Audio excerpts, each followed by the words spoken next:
What you looking at, Gort looking? It's fall, bitches. I know it's not anymore, but let's pretend. That means it's time to bring out your smutty cosplays and make the rizziest pumpkin soup you've ever seen. Today we're making the jack-o'-lantern potage and sauteed dryad buds from Delicious in Dungeon. When I first laid eyes on the dryad fruit, I knew I needed it in my life, which is why we're making this baby from scratch.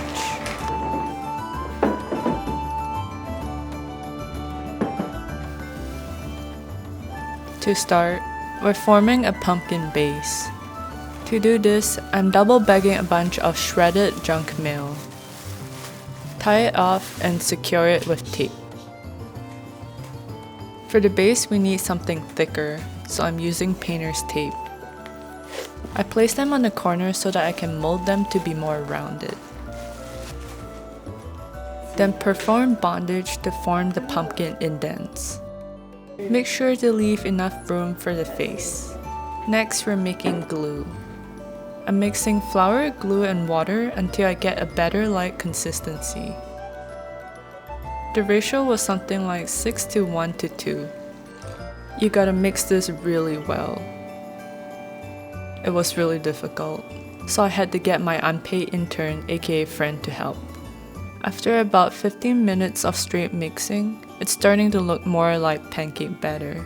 So my friend got a bit too curious, and she actually tried it. That's unhinged.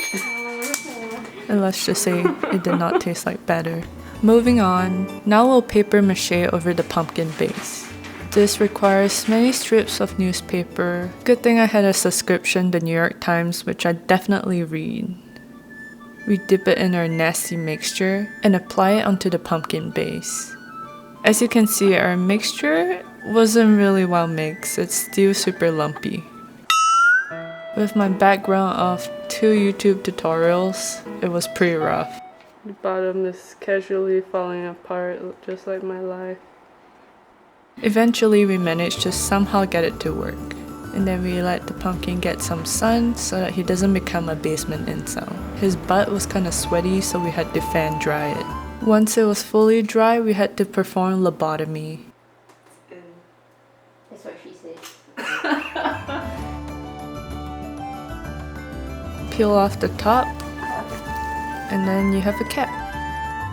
Now just empty its insides. For the stem, we cut a hole on top and then inserted a toilet paper roll. Make sure it's at a good height and hot glue it on. Trace on a beautiful face. Then we can move on to making the sculpting paper mache. Using the same shredded newspaper again, and transfer it into a metal bowl so that it doesn't stain. Then add enough hot water to fully submerge all the paper.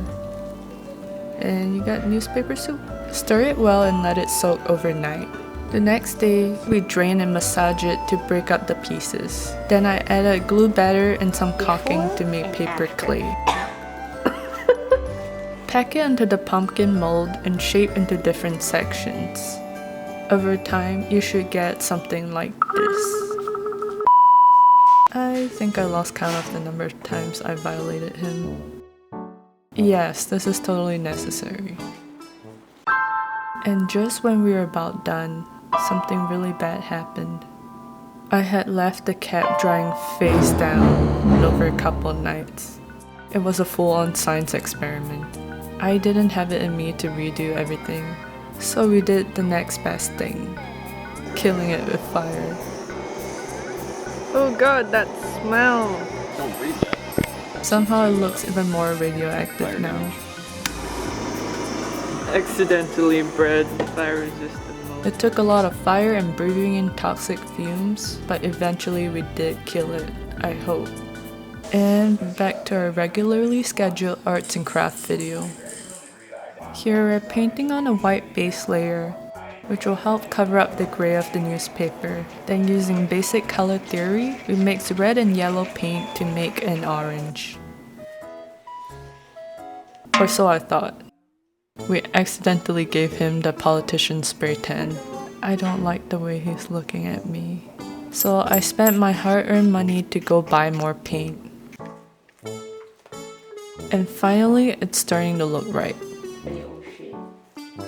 Now for the review. It's truly a thing of beauty. This will be my heirloom. And now we'll make the soup. I think it's pretty obvious that we're gonna use pumpkins. I'm using sugar pie, but you can also use any flavorful pumpkin or squash. If there's a stem, remove it. If the skin is too tough to cut through, you can microwave the whole pumpkin for 1 minute. After the stem is removed, or if there's no stem, split the pumpkin in half. I don't really know an easy way to do this, so just be careful. Remove the seeds and stringy bits. You can use a spoon, but going 8 mode and using your hands is probably faster. If you clean the pumpkin seeds, you can roast them to eat. Clean the exterior of the pumpkins, then transfer them to a parchment papered baking tray. Brush with olive oil and season all sides with salt and pepper. Make sure the flat part of the pumpkin is facing down. This will create steam that will cook the flesh when it's in the oven. Preheat your oven to 400 Fahrenheit or 205 Celsius. Yes, my touch panel is very greasy, let's not talk about that. For the mandrakes, I imagine they taste like ginger, onion, and carrots combined. So I'm using 4 carrots that I peel and chop into bite-sized pieces. They don't have to be super even because we'll be blending them up. Transfer them into a bowl. Add 1 tablespoon of olive oil, a dash of pepper, a pinch of salt, and mix well so that the carrots are evenly coated. Transfer the carrots onto the baking tray and try to spread them out as evenly as possible. Lastly, add a bulb of garlic with the top off. Bake in the oven for about 45 minutes. Maybe it'll take longer depending on your oven, but just don't burn them. They should become very soft. Now to prep the other soup ingredients, I'm gonna dice 2 onions. I had some leeks that were gonna rot, so I'm throwing that in too. Now to cook, please use a pot much larger than this. Set the stove to medium heat. Add 1 tablespoon of neutral oil. Add your aromatics. We're gonna sweat them until they're translucent and soft. Into the pot, add our baked pumpkin. Throw in the carrots too. Add 1 box of chicken juice and enough garlic to kill a small child. Why does it have to look so unappetizing? Season with 1 teaspoon of thyme, 1 teaspoon of rosemary, half a teaspoon of nutmeg, 1 teaspoon of paprika, 1 tablespoon of ginger paste, and let the soup simmer for 10 to 15 minutes. Use a hand blender to puree all the ingredients. You can choose to turn it into baby food or leave chunks. Okay, this part is where I really wish I used a bigger pot. I should add 300 milliliters of light cream, but in my case, I'm just adding whatever I have room for. Mix well to combine. You can add more stock or cream to adjust the thickness of the soup, but as you can see, I can't do that, so I'm just making do. Totally optional step, but I wanted to make the mandrake head from this scene.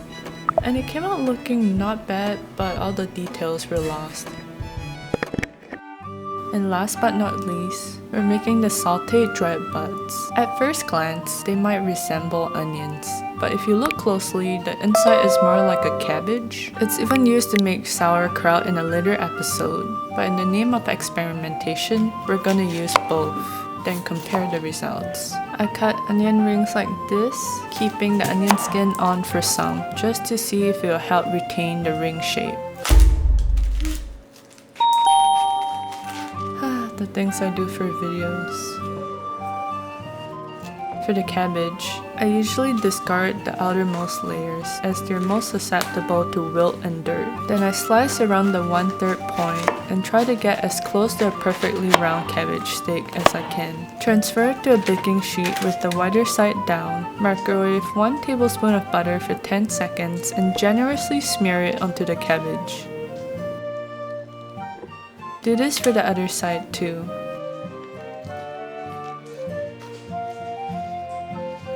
Same thing for the onion circles. And before I forget, season all of them with salt and pepper on both sides.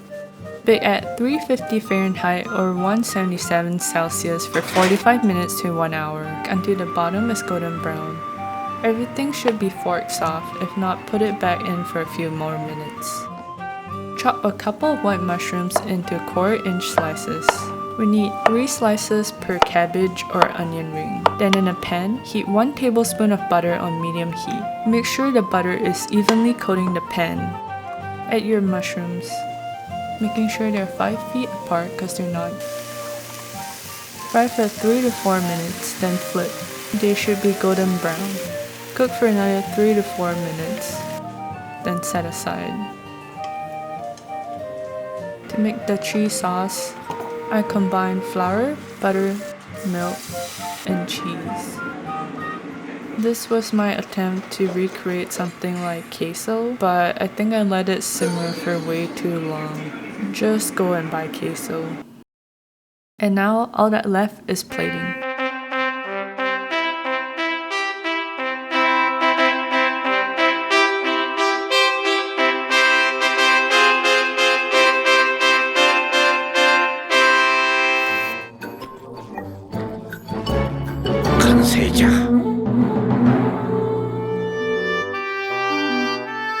And there you have it, jack-o'-lantern potage and sauteed dryad buds with cheese. Now we can finally dig in. Can't forget our mandrake head. They say there's no such thing as too thick, but this is. I really regret not using a bigger pot because I would have added more cream and broth. You can still add it at this point to thin it out if needed. Otherwise, it's actually pretty good. The flavors of the pumpkin and carrots are very soothing. Now to try the onion. Kinda just tastes like onion, which isn't bad, just a bit weird to eat it as the main. And doing it in the pan didn't really make it better. What about the cabbage version? It's actually quite delicious, although my cheese sauce sucked. The tender and sweet flavor of the cabbage is actually really nice. Just don't be like me, just buy the cheese sauce. And I totally forgot this part because I was so hungry, but drizzle on a bit of sesame oil or chili oil for this orangey color. I think both of them will go really nicely with the soup. And that's all, folks. Hope to see you in the next video. If you like this one, maybe check out another delicious and dungeon recipe. Bye!